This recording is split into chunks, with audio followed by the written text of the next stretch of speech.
Greetings and welcome to our Zoom waiting room here as we get started at the Spring Poetry Reading. I am Joy Balio. I'm the founder and director of Pioneer Valley Writers Workshop, and this is our Spring Poetry Reading featuring 7 Pioneer Valley Writers Workshop poets. Just a couple things before we get started. I am recording this reading, and we will put this on YouTube later, so you can always access it there on the Pioneer Valley Writers Workshop channel. You can find it, and also other videos that we've done. There's some panels, there's some other discussions on various other writerly topics. So before we start, I'm going to just go over a couple quick housekeeping items and give a couple quick announcements. So if you are new to who we are and what PVWW is, we are essentially a lit organization. We offer writing workshops in all genres to writers of all levels. We have one-day workshops, we have multi-week workshops. We offer occasional events like this that are free and open to the community, readings, panels. We have a June event coming up that is kind of a mishmash, a mix of community writing and a workshop. You can check that out on our events page. We also have a monthly community writing, which is something I lead the first Friday of every month, and is a generative gathering where we write together. So there's a lot going on if you're new to what Pioneer Valley Writers Workshop is.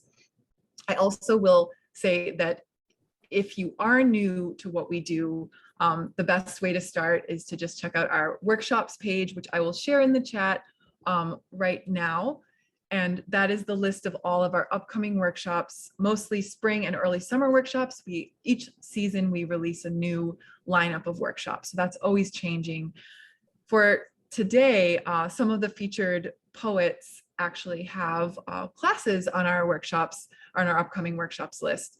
So you can check out Gail Thomas's Revising and Polishing Your Poems, which is a popular one she's led a few times in the past, and Carolyn Zaikowski's Short Fiction Intensive, which is also popular, and those are on our schedule. So before we get started, I want to turn things over to one of our featured readers, Gail Thomas, who will be reading for you in a little while later. She'll be reading her own work, but she's also going to say a few words about what this reading, like why this poetry reading now. It's in honor of National Poetry Month, which is this month, April. And I thought, I'm a fiction writer, so I thought it'd be kind of nice if Gail, a poet, kind of welcomes you also. So Gail, I'm gonna turn things over to you for a second. Okay, thanks, Joy. Welcome, everyone. National Poetry Month. It was established actually in 1996, quite a while ago, by the Academy of American Poets. And essentially, it's meant to just encourage the reading of poems. It really offers a lot to assist teachers and librarians by giving them tons of writing resources on their website, poets.org, which Joy will share in the chat. And also to encourage increased publication and distribution of poetry. So those of you who write poetry or publish poetry know that not many people buy poetry books compared to fiction and other genres. So it's really an opportunity to expose people to different voices and styles of poetry. You know, of course, there's so many months that have like a special month for this group and that group. And we know that it's, we need to pay attention during the whole year to those things that move us. And poetry certainly in these times has the power to both comfort us and challenge us, I think. And I just share this short anecdote. My father, who fought in World War II and was stationed in Germany and France and the Netherlands, he carried a poem with him, folded up on this yellow piece of paper in the pocket of his uniform the whole time he was in World War II. It was called High Flight was the name of the poem. And, you know, he was just an ordinary guy, but this poem just really helped him get through the days during the war. And, you know, the poet William Carlos Williams has a wonderful quote that's very appropriate right now, I think, in our world. And the quote is, "It is difficult to get the news from poems, yet men die miserably every day for lack of what is found there." So tonight we're going to find kernels of comfort and maybe discomfort in all the poems that are shared. So welcome, everyone. Thanks. Thank you so much, Gail. Wow, thank you for that, for sharing what you did. So without further ado, I am going to introduce our first reader, who is a wonderful poet and actually writes in all genres, Carolyn Zaikowski. So Carolyn Zaikowski is the author of the hybrid novels In a Dream I Dance by Myself. Hold on one second, let me just make sure I'm spotlighting the right person here. Carolyn Zaikowski is the author of the hybrid novels In a Dream I Dance by Myself and I Collapse. Her fiction, and A Child is Being Killed. Her fiction, poetry, and essays have appeared in the Washington Post, Denver Quarterly, the Rumpus, Pank, West Branch, Diagram, and elsewhere. She holds an MFA in creative writing from Naropa University's Jack Kerouac School of Disembodied Poetics and is currently an English professor and volunteer death doula. Carolyn teaches frequently at PVWW across all genres, and she leads the year-long poetry hybrid workshop and the year-long nonfiction workshop in PVWW's year-long manuscript program. And you can find her online at carolynzykowski.com. So Carolyn, welcome. Hi, thanks so much, Joy and Gail. That was beautiful, Gail. Okay, I'm just going to read one long poem. I started writing really long, sprawling poems during the pandemic. So this is called Virus, and it's dedicated to myself because I just got over COVID and it was really frustrating and annoying. So, Virus, cleanliness and godliness and all that. Coffee mugs and their chips, carrot skin, what's there left to touch? How about now and now? They all ask this, like me, the air is a ghost, is a grime. I remember you. What should I breathe now? I'm so tired. Ungodliness is breath. That's the word. My lungs are solid with lime and bracken, with roots for hire, with sex negated, with incomplete gulps of stone, seeds of words whose futures have rickets, cleanliness, godliness, all that. My lungs, they know. Old filters, soggy rye, vague wheat-colored scraps, radios, you. What's there left to breathe now? What can I own? You don't remember, but I do. You were right here in this dim room, the whole erratic pulse of you. Heart, the shape of a wave who always forgets his ocean. I'm haunted, but you say I do not haunt in return, which is really too bad. Our ghosts would have made such fine, slender lovers. You wouldn't be the first person to say, my heart's not a wave, it's a tower. You're not allowed in, but then you're not allowed out. My hands solid with rocks of time, solid with predetermined angles, with grime. I cannot find any new rooms in this house. For the life of me, God, clean me now. My bed solid, what can I hold now and now? My dreams solid with images of steel, of vanished lovers who ask for grace and advice, but who refuse to come back, to be witnesses to cleanliness, godliness, lovers, me, them, all of it. Why not witness all of it? I had love. God, scour me, clean me, threadbare. I lightly paw this third floor window. The air now, mightiest throne, asks, what can I love or have? Asks, how about now? Now, the air's king dismisses my entire premise because he can. Floors, masks, sinks, thrones, each solid with kings who were once very simple boys. Now they believe only in their own gentleness. They really believe in it the way kings do. Nothing can fix this. All kings are mercurial and blind by right. President king, father king, lover king, heir king. Oh God, clean me, crusty trays. The last food's been grown and bought, sparse closets from cleaning, sharp lids from cans, dead fronds I hand to dust flecks out back, then I bow.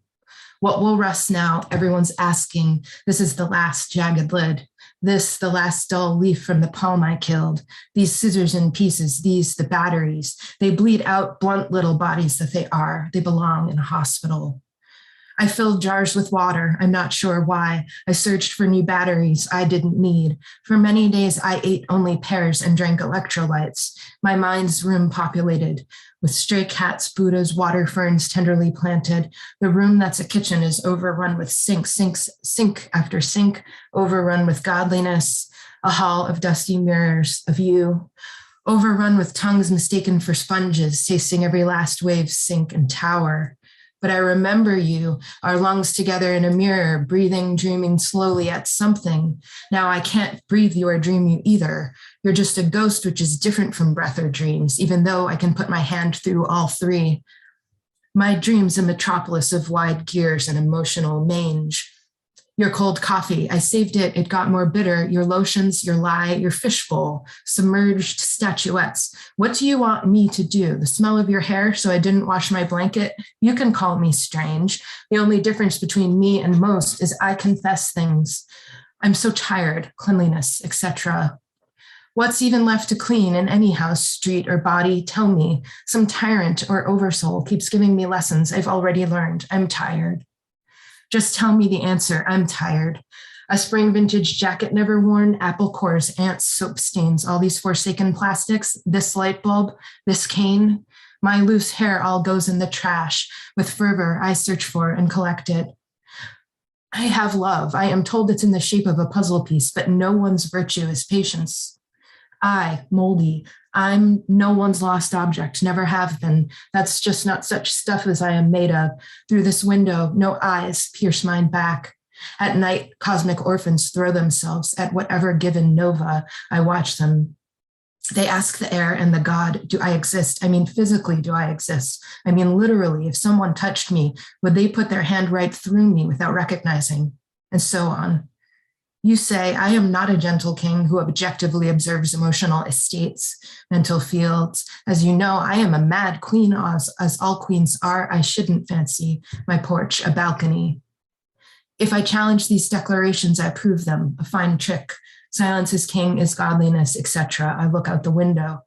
Just clean me, wash my heels and chest. I am tired, I am begging. I remember and I know that I had love. Clean me, wash all my hells and colors, scrape my tongue. When this is over, recreate me as holy. When this is over, recreate me as smooth water. My life is solid with infection. Everyone's is, I know. Clean my knuckles. Touch my wrists with your wrists. Just mean something, mean anything. Use words well. Words are seeds or guns. Use them holy. Step up. Words are guns. Step up. I remember you. Holy, I remember you. Step up. Take it with you and run. I had love. Go, just go. Take it with you and run. I remember you here in this room right before the disease, right before the storm. Here in this mirror, you rinsed away all our shared sight just before the disease. I remember you. Thank you.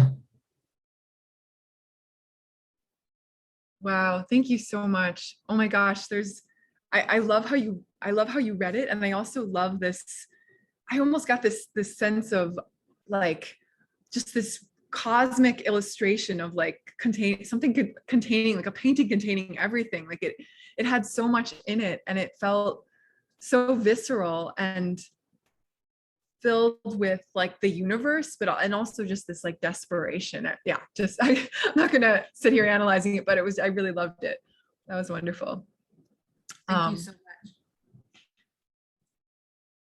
So onward, we're going to go to our next reader, who is Fungai Tichawangana. Fungai is a writer, journalist, and web designer who has lived in Western Massachusetts since 2018. He writes poetry using the open pen name Is Mazzano, and is currently working on a collection about how technology affects romantic relationships. In June 2020, he launched Valley of Writers, a project aimed at sharing tools, ideas, and success stories with writers in the Pioneer Valley and beyond. He is passionate about teaching artists and creatives how to use online tools and to expose their, and teaches creatives how to use online tools to expose their work to new audiences. Fungai has offered workshops for PVWW on marketing your work, and you can see his poetry online at www.ismazano.com, and we will share that afterward to the web addresses of everyone. So welcome, Fungai.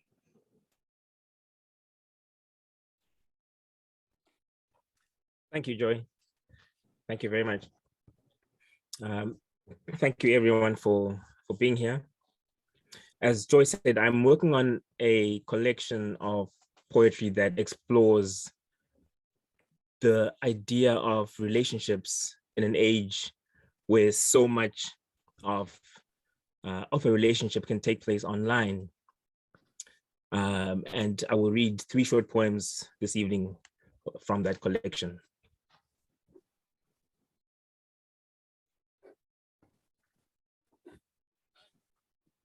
The first one is called Uncomment. 7 whole years I haven't seen Melissa. Oh, here she is. My phone heard me think. She just turned 40 and did a photo shoot to celebrate.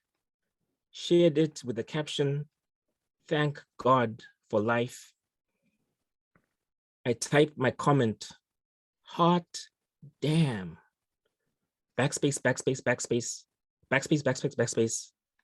Happy birthday, old friend. Press enter quickly and scroll on to an ad about finding focus in your life. I look away. What happens to all these things that we leave unexpressed?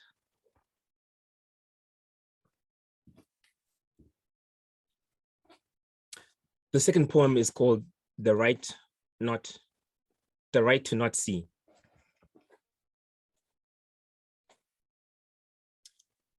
Ignoring emails. Oh, sorry.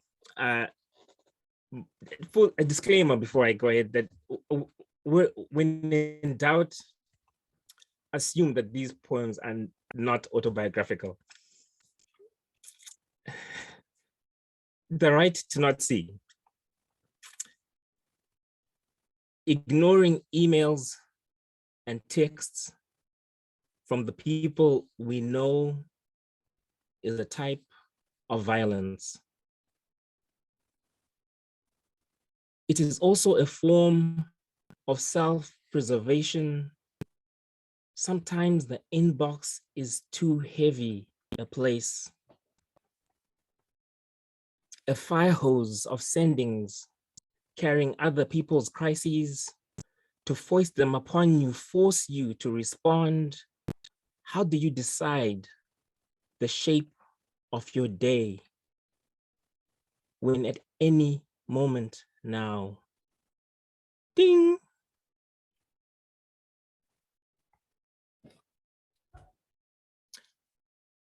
the final poem I'll read is called A Big Bid.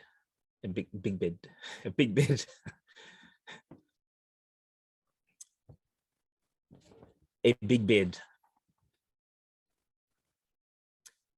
There is a space in the bed between us. It is the size of our families and friends together. It is the shape of every like and meme.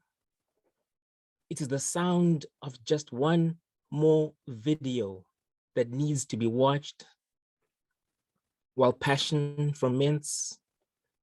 The moment scrolls away.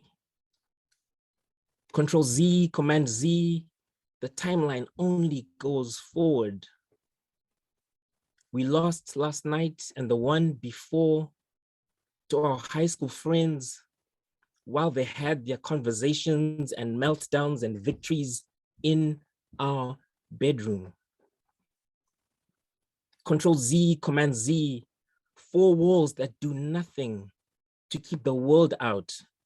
Here come the in-laws inboxing questions about children they think we should have. Control Z, Command Z. I want us to reclaim our home. I want us to silence our bedroom, except for the noises we make on our own. There is a space in the bed between us. It is as big as Silicon Valley and as small as the palm of my hand. Thank you.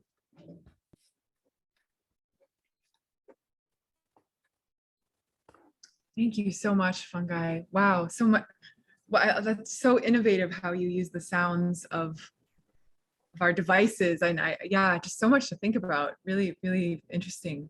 Thank you so much. And I loved how you read it too. You gave it such power and such poise to each line. Wonderful.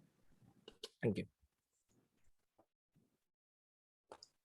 We are moving to our next reader, who is Tazinia Pinchback.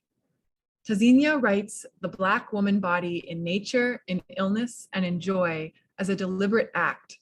Her poetry has been nominated for a Pushcart Prize, the Best of the Net, and appears in Deaf Poet Society, Lily Poetry Review, Mom Egg Review, the 2021 Naugatuck River Review, Narrative Poetry, the 2021 Naugatuck River Review Narrative Poetry Contest issue, and others. She was the finalist for 2020 Plymouth Poet Laureate and served as 2020 Cordial Eye Gallery and Artist Space Writer in Residence. Tazinia is currently participating in the 2022 Writing the Land project that connects writers to conserved landscapes across the Northeast.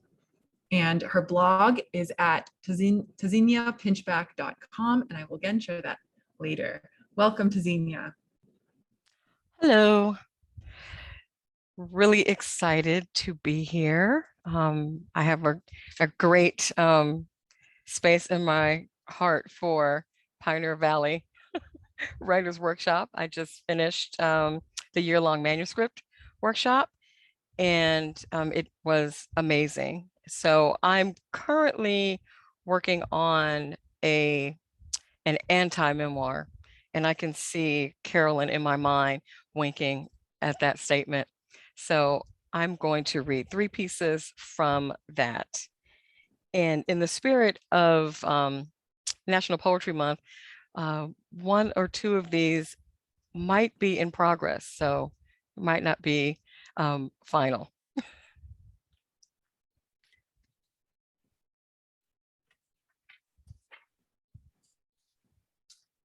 So for the first poem, I am reading a ghazal poem that I had a little bit of fun with, and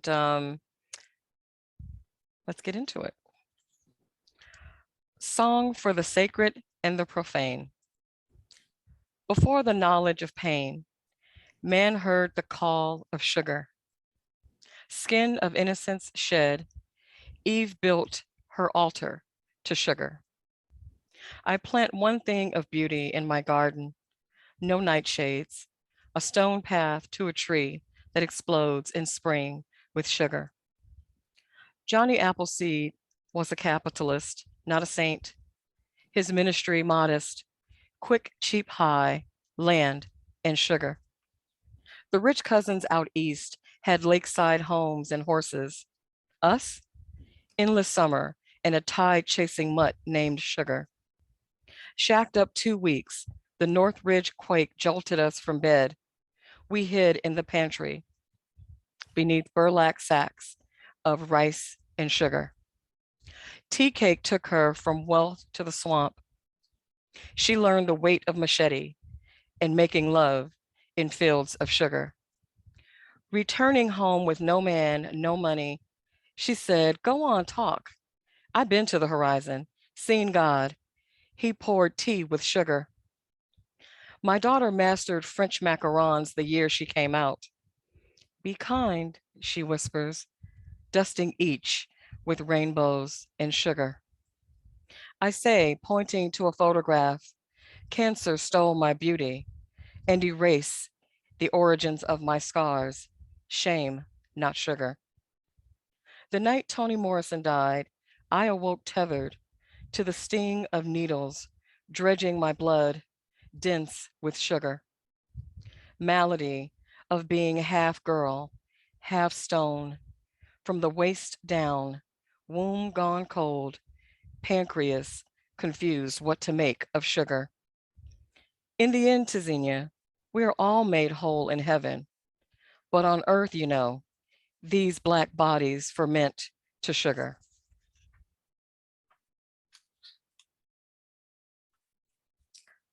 This next piece is an experiment, and it is definitely in progress. I won't say the form it's supposed to be because it's not quite there yet, but it's you know, we're having a little fun with it. How like a thing overgrown, wild, small and broken, you lie in wait for the sun. Hem of your gown soiled with fireplace ash and soot. The year you painted your bedroom walls the color of soot, because at 16, your references all link in some way to debris. What good is language and color if you can't use it to mirror or catalog the things you carry with you and discard? Some bodies don't know what to carry and what to discard. Like the neighbor pretending for police, she begged you not to run. The only time quick on your feet was the day you decided to run. Before your family was awake, slipping out the back door. 20 miles away by the time Dad noticed the unlatched door. Your mother called 911, dropped the phone and screamed. You cracked an umbrella against the window, but never screamed at the news the tumor had broken free, spread. By the time you made it to the coast, the news had spread. Los Angeles sheriff advising, be on the lookout for a missing teenage girl.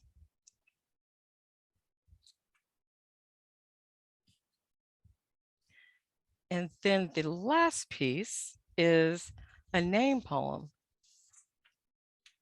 I've been trying to, so this memoir that I'm working on is, or anti-memoir is sort of about my cancer journey, my relationship, sort of, I'm exploring how, or attempting to explore how, much like the illness and sickness in the body, how we kind of mimic that.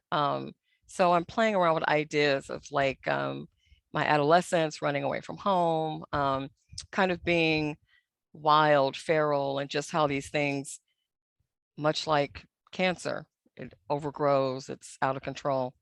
So yeah, let's do the name poem. I'll close with this one. Girl with Black sounding name records message on prescription refill line. Seeking panacea for exaggerated or phantom pain. 4.5 decades, Black woman flesh, disposable, burdened with pain. Pronounced Tazinia, verb from Hebrew, meaning to listen for or hear. Spelled T-Z-Y-N-Y-A. The first letter T is a hard stop, disrupts airflow. Quick, sharp, Please mute. staccato. Repeat after me. Ta, ta, ta. Hard, like turmeric, tincture, like something ground in teeth, held tight in the hand till the fingers cramp and bleed. When I feel tainted, remind me I am holy. Like tumor or tomorrow is unpromised. The next letter, Z, is a voiced consonant. Place hand on throat to feel a slight vibration when you make the Z sound, like zinnias in the window box overlooking the sickbed. Like what's his is ours, and other harbingers of doom. Like zip closed your lips and legs because shrill and sex on a woman is danger. Then, masquerading as a vowel, the letter Y pressed close to the letter N to make the een sound, like spleen, like obscene, the fat body left to rot with dis-ease. What do you mean, newfound brain mass, origin unknown? Before puncture, you must clean the skin. In the place, right here, write the name of person over 18 serving as your healthcare proxy. Then another letter Y, palatal. Your tongue's bed touching the roof of your mouth, dense, like yes, yellow is the color a bad liver paints the skin, like yield before pulling into traffic, yield before diving into cold water, or arms of man who will match your fidelity with cruelty, leave you maligned, a marriage of his bad cells inside you, 20 years. And finally, the letter A, but short and frail, an open back vowel. Your lips do not curve round. Like ma, I'm afraid. Like Yah, like Yah, like Yahweh, like God. Thank you. Wow, so gorgeous. Thank you so much, Tazinia. I love your work. So beautiful. So our next reader, Gail Thomas, is the author of 4 books of poetry: Odd Mercy, Waving Back, No Simple Wilderness, An Elegy for Swift River Valley, and Finding the Bear. Odd Mercy, chosen by Ellen Bass, won the Charlotte Mew Prize of Headmistress Press, and Waving Back was named a must-read by the Massachusetts Center for the Book, an honorable mention by the New England Book Festival. Her work has appeared in many journals and anthologies, including the Bellois Poetry Journal, Calyx, the North American Review, Italian Americana, and Valparaiso Poetry Review. Individual poems have won national prizes, and she has been a fellow at the MacDowell Colony and UCross. Gail offers frequent poetry workshops at PVWW, and you can read more of her work at gailthomaspoet.com. And she has an upcoming Pioneer Valley Writers Workshop course for poets coming up if you want to study with her. Welcome, Gail. Thanks so much, Joy. It's just wonderful to hear the diversity of everyone's voices tonight and styles. Really enjoying that. So I'm going to read 2 poems. And the first one I wrote because I discovered that the word for beloved in Gaelic is pulse of my heart. And that language really intrigued me. And kind of coupled with that, there were some health issues going on that involved the heart. And so that's the origin of this poem. Pulse of my heart. Because at 2 a.m., my heart rattles its cage, the chills begin, and I pile on blankets. I am breathing in, I am breathing out, the way I was taught. Because I remember my father's first heart attack, my mother withdrawing afterwards like a dog that's been kicked, waiting for the next siren to pierce the night, wondering if the warm man snoring beside her would still be breathing at dawn. And it did happen again, like some stories of stopped hearts. The hummingbird's heart beats 10 times a second, and once an iridescent darter perched so long at the feeder, chest heaving, I knew it was dying. Because when my mother was pregnant with me, she found her father dead of a heart attack in the kitchen. Every day, a neighbor gave me bottles, bathed and rocked me, because I must have absorbed her grief, imprinted by the absence of her smell and touch. In early photos, I am rarely smiling. Because I carry my own twisted grief, the deaths of 3 lovers, the youngest outrun at 30 by seizures, surgery, and cancer's return. She asked me to take her deep in the woods and leave her like an animal, like an elder laid out on an ice floe. The octopus has 3 hearts. One stops beating when she swims, so she crawls. After laying and tending her eggs, death comes slowly. Because the jaws of dementia swallowed my mother, I scour the house for my grocery list. Later, find it in a drawer I never use. We laugh, my beloved and I. Still, a chill signals blankets and blood pressure check. Because later in bed, I reach for my Kusla Mukre, mi amada, habibti, mein Liebe, until the pulse of my heart matches hers. The blue whale's heart, the size of a small car, beats once every 10 seconds. After death, it sustains millions of creatures for decades. This is my body. Take of it and eat.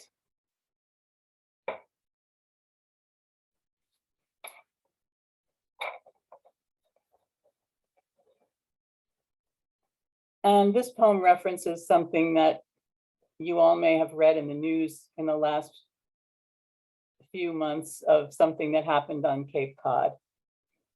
The Revenant. First bite of sun-warmed flesh after this dry-mouthed lockdown winter is almost beyond simile. So I ask, are you tomato or angel? Blessing my lips with sweet throat-slicked June juice, fingers smeared spicy and stinging, bare feet and windows open and hallelujah, still breathing. Like the Race Point lobster diver, scooped up by a humpback's trolling jaws, mouthed and swished, counting the dark time inside until she spit him out. Kicking up to the surface, he pierced the salty seal, gasping and choking with wonder and hallelujah, still breathing. Thank you. Wow, thank you so much, Gail. Such powerful imagery and just really powerful work. So amazing. Thank you. Our next reader, Naila Moreira's middle grade novel, The Monarchs of Winghaven, about 2 children who bond over their love of nature watching as they try to save a plot of land in their town, is forthcoming from Walker Books in 2023. Moreira teaches at Smith College and has been writer in residence at the Shoals Marine Laboratory and Forbes Library in Northampton, Massachusetts. Her second chapbook, Water Street, won the New England Poetry Club Jean Pedrick Prize. She's also worked as a journalist, environmental consultant, and Seattle aquarium docent, and holds a doctorate in geology. Welcome, Naila. Thanks, Julie. I am going to read 2 poems. They're very different. They're not from the same collection. I think the only thing that connects them is an obsession somewhere in them with nature, environment, the outdoors. Although in the second one, it's you're going to have to catch it. The first poem I'm going to read is a poem in a collection of animal poems that I'm working on. They are ekphrastic poems responding to photographer's work, Stephen Pedagorski, who takes photos of animal specimens. And the first poem is about a snake, which would be obvious if you could see the photo, which I wish I could share, but that's okay. So it's called, the title is Ouroboros. Weight of muscle in hand, mortal cable woven in scales, green veined marble, soap textured, stone-like but in motion. Spiraling coil on lifelines, mine straight short rivers in dust, forked as this flicked tongue. Briefer than me, this being seems like it's always been here and always will be, and indeed it harkens back 2 million centennials, underfoot already when dinosaurs shuddered the soil amid humid rot of primordial ferns. It turns a crystalline lens on my face, guilt-flecked. The pupil seems to contract. Can you know me? Doubtful. And yet you're known as the sacred hieroglyph of the ancient goddess, elliptical signet of the bittersweet queen of fertile decay, her left hand staff and right hand rod of lightning striking. In such guise you know life, you control it and deal it, your venom curative, where you also lash death, a destiny. Innocent one, you want only to return to sand, draw your meaningless scrawls, and swallow a frog. Sounds thrum to your skull, frequency of a cello. In your meadow, summer yellow, towering weeds. Prey thumps the soil, gravel shivers as claws meet stone. Press your jaw to ground, crescendo, it comes, volume rising to resonant squeal, and then silence. But can you survive outside the dynamo of our coexistence? Is our primitive partnership what's truly real? More than our fragments of science and schemes trying to grasp your separate living? Obsessively cataloged 4,000 species, poison, speed, size, each with its superpower, too much to swallow, for you or for me. Yet in my hand lies your future, in your coils, mine. You have no eyelids. You cannot close this portal, stone galaxy. Your eyes of sky cloud only when molting, to veil this world and its truths for just a week. And so if our sleep, the darkness of shut-eye, is the little death, then each night, unblinded, you watch over, dying in yourself, and see eternity.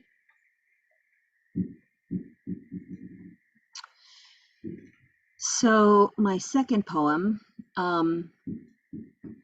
is shorter, and it's about my son, who is now 2, but this is about him when he was a little younger. It is called Feeding. He's on my breast again, this small animal of needs.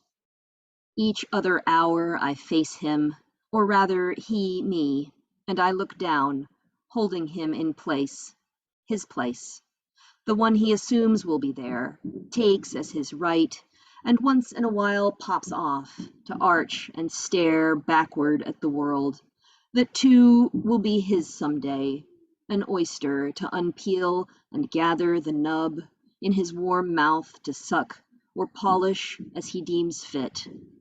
Is that what teenage boys assume? Oh, small, as I call this little man, don't be, like all the others, so assured.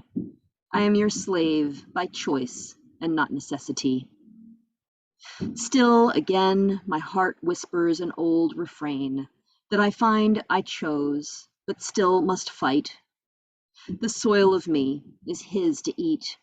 This earth is his to blight. Thank you, and it's wonderful to be here with all these amazing poets.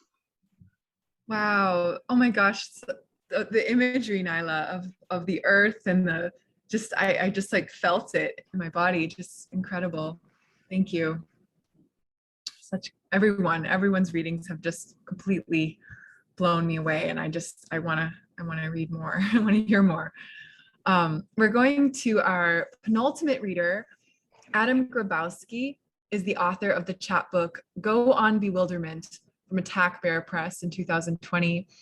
His writing has appeared or is forthcoming in such journals as Ninth Letter, New Ohio Review, Plume, Sixth Finch, Jubilat, Off the Coast, DMQ Review, Hobart, Rust and Moth, Exit 7, Bullets into Bells, Past 10, Night Coffee, Drunk in a Midnight Choir, and many others.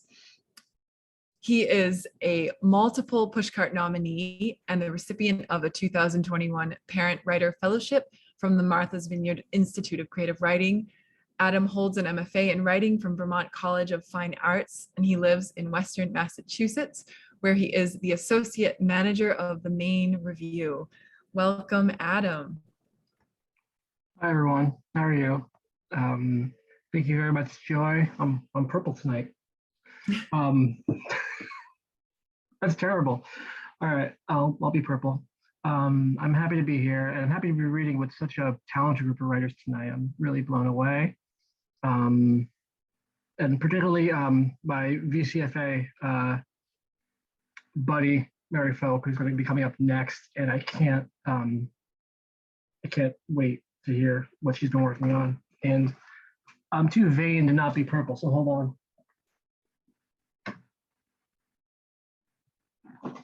I did nothing, but here we go.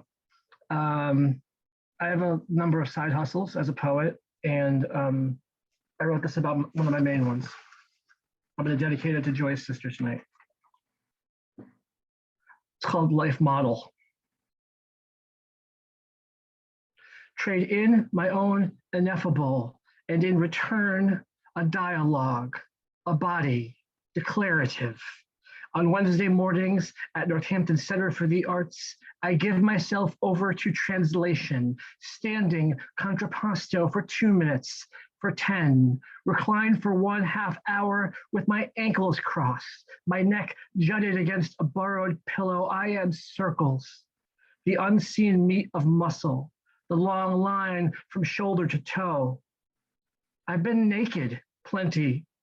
In strange apartments, I've worked my way to the bathroom wearing nothing but lamplight, been touched, been framed from a distance in my bedroom window, met fingers that hours later will run over and again the length of my back. Yes, I've been naked that way.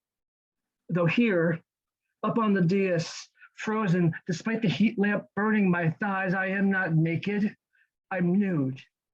I am context, well lit and encircled. I let their fingertips smudge my background, charcoal against my chest, squinting against their own thumb, my unfurled cock, a mere afterthought, nothing compared to my oval belly, my beard's russet bristles, the soft folds of my flank, whose twists, whose unfolding stills, so that this body, this exhausted, bone-white body could be that of a man adjusting a light bulb's flicker, a boy bent down to pick up a penny, a woman's red clutch, a nude descending a staircase moments before its first step into abstraction. Just a sketch, but solid, still, and wholly findable.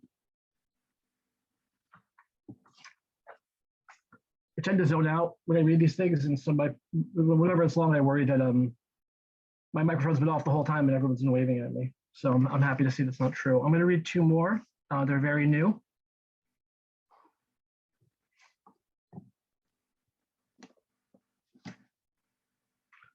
Separating.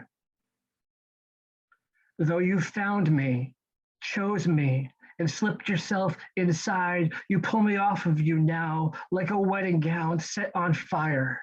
Conflagration of desire and what else?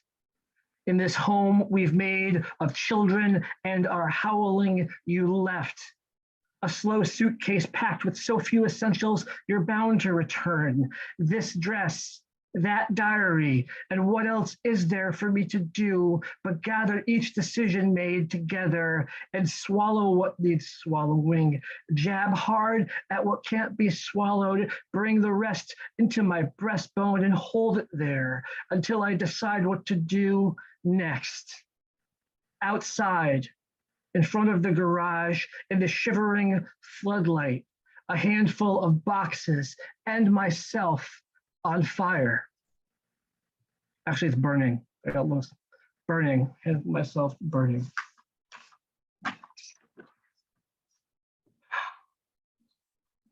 I'll stick in the landing. This is another poem. It's new. It's out of chronology, but it's called The Slat Tiles in the Front Lawn. Our marriage, the aquifer and the groundwater of what could have been, meant to, should have. Poison well we stole from. When thirsty, I'd swallow anything you had to say, wife, to a point before setting the lawn on fire. Soft ground, exposed roots, and look, angel of mine, for years with one hand wrapped like ivy around the doorknob, look at the front lawn of attrition. With the overgrowth gone now, the slat tiles run the length of the place, from the front porch to your white Taurus already turned over and waiting. The path is clear. I want to thank everybody for being so attentive and for coming out tonight. I really appreciate it. And I'm looking forward to Mary. Thank you so much, Adam. Wow, just so powerful. And I'm just so glad we got to hear some new work from you. So great. Our final reader is Mary Warren Foulk. She has published in Voice Catcher, Cathexis Northwest Press, or sorry, should be a comma there, Cathexis Northwest Press, Yes Poetry, Arlington Literary Journal, Los Angeles Poet Society, Pine Hills Review, Palette Poetry, Silkworm, and Steam Ticket, among other publications. Her chapbook, If I Could Write You a Happier Ending, was selected by Dancing Girl Press in 2021 as part of their annual series featuring women poets. Her manuscript Erasures of My Coming Out letter won first place in the Poetry Box's 2021 chapbook contest. Her poem Portrait of a Queer as a Young Boy has been nominated for the 2021 Best of the Net anthology. Mary has been a frequent attendee of many PVWW workshops, and Mary, I'm so glad to have you here. Welcome. Thank you so much, Joy. Thank you all for your stunning words and craft. It's such a gift to be here. Adam, you always leave me just speechless. Those were just stunning poems. It's lovely to hear you all.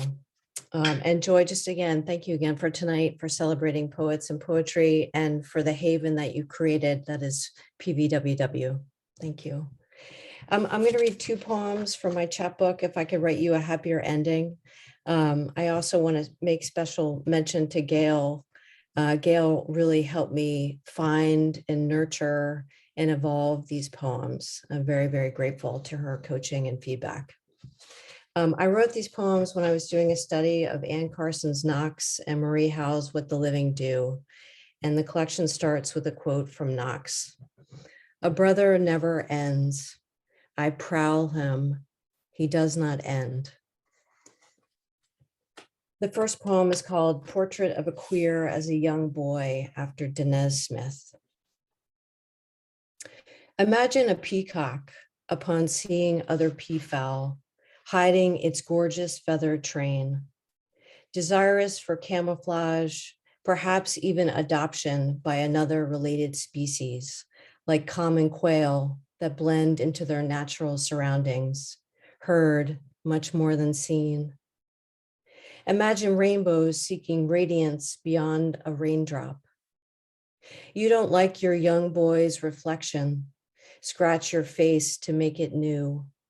Pierce the skin for truth.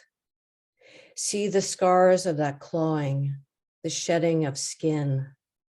Behold what emerges, a seductive bacillus, so magnificent that eye of desire. Boy, sweet boy, love this worthy you. And this next poem, the title poem, is a linked series. It's 6 poems in all. And as I read it, just keep thinking about the title, If I Could Write You a Happier Ending. If I could write you a happier ending, we would be sitting on a porch in Maine, the lake house of our imaginings from those Sunday afternoons at the 11th Street Bar. Grandmother's antique rockers timed to orange Sebago ripples.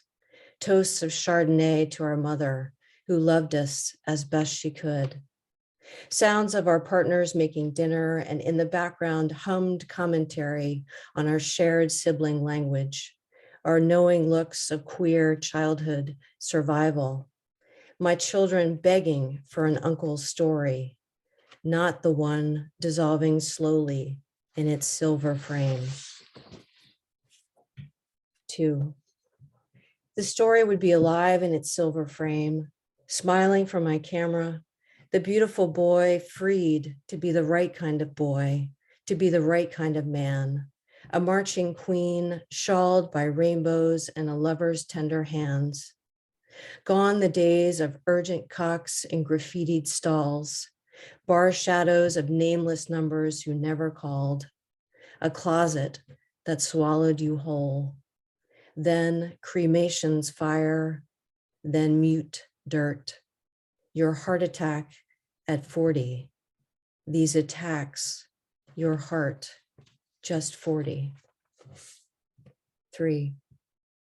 Your heart, just 40, beginning to break open to a lover's moaned reassurance of your worth, to graze in the dimpled light, map of your every angled cartography of skin, horizon of sheets. This horizon, my squinting eyes search any compass point to return to after your death. My own body crawling towards that blue-black. 4. Crawling towards that blue-black, it is morning or night. The planes did not strike. Our father dazzles still by Sebago's lake light. Our mother dancing slowly to her shrines, gentle men gone. These word temples of love, your hand in mine, mine and Allison's, Allison's in our children's. We walk again together along the unknowable horizon. 5. The horizon unknowable, yet your identity known. No coming out, no regret, no letters of explanation inked with shame and midnight's kneeling. No streaked guilt, no hiding in empty closets, no need, no passing. Travel without fear, no tensed shoulders, dropping of hands, language unrecognizable, my roommate, my friend. No either or, just both and. Alive, not dead, alive. 6. Not dead, alive. We would have finished our beers and the last drags of cigarettes, waved goodbye to Sierra, the bartender, who laughed at our Sunday reveries, then wandered down 11th in search of pasta and other queers. That one I would fuck. That one I would marry. Our little game. Those evenings under Manhattan streetlight I love yous. Indelible collection. Our ceaseless salvation of Sundays. Thank you. Wow, thank you so much. Oh, just so gorgeous. Thank you, Mary. And I just want to say to everyone, all of our readers, just wow, I'm so inspired by hearing all of you. I know that I'm that I've just listened to some really amazing work when I feel overcome with the desire to go write and to kind of express, respond. And as a fiction writer, I actually, poetry really speaks to me in readings more sometimes even than fiction. I feel like there's something so primal about the sounds and the imagery, and it's tapping into a part of ourselves that is ancient, as our stories. But thank you all. Yeah, thank you so much. Can we just do like a virtual round of applause for everyone? I'll clap for just, you are all incredible. And thank you for sharing your words with us, and just such heartbreaking and gorgeous and powerful work. And thank you all for being here, our wonderful audience. Thank you. I know there's a lot of PVWW workshops participants in the audience and friends of PVWW. And new folks joining us for the first time. Just so wonderful seeing all of your faces there. I wish we had more time. I know this was an hour-long event, and I don't want to keep people longer, but I wish we had more time to chat. But I guess we'll sort of have to wrap up. I'm just going to share in the chat the websites and of all of the readers, of all of the featured readers. So if you want to just copy that. And Adam, I don't know why I have books, the word books attached under your name, but Adam does have many books. Many of the people who read tonight have books. So check out their work. You can get them if you're local to the Pioneer Valley, support a local bookstore. You can get them at Book Moon or Broadside Books or any other local bookstore. And if you're not, you can find them on people's websites or elsewhere. If I could put a plug in as well. What's that? Go ahead. Oh yes, Adam, go ahead. I'm running a new reading series in Wareham, Massachusetts at Workshop 13. We meet the first Friday of every month. So we're meeting on May 6th. It's a 7 o'clock reading. And it's going to be open mic, and I draw a blank because I put myself on the spot. I cannot think of the feature. Michael Mercurio, will you please put that up there? Because I know you know, because you introduced him to me. Bobby Gamble. Yes, Bobby Gamble. He's the nicest person I've ever talked to. I do love his poetry, but beyond that, we have a wonderful open mic. It'll only be the second reading we've done. It's called The Word at Workshop 13. I will be hosting. I may read. Hopefully I don't have to. But I'd love for each and every one of you to come. You can check me out find me some other way. The Workshop 13 website in Wareham, Massachusetts will tell you everything you need to know, or you can find me and I'll tell you everything you need to know and more. And Adam, do you have this on your website? If people find your site, they can probably. It occurred to me late. I might be able to throw it up there before you sign off and get something there. Yeah, well, your website's up there. So if they track you down. On my website. It's on my website. That would be too convenient. That would be too smart of me to do that. So no. Well, yes, maybe put up a link here in our final minute. I'm going. And just another last shout out to Gail Thomas has a revising and polishing your poems 4-week workshop that is happening this spring at Pioneer Valley Writers Workshop, virtual and on Zoom, limited to 10 writers. So that is happening. And Carolyn Zaikowski, who teaches and writes in all genres, will have a short fiction intensive this spring. So thank you again. I will just kind of linger here as Adam shares his link. Waiting on you, Adam. And I hope you all have just a wonderful, wonderful evening.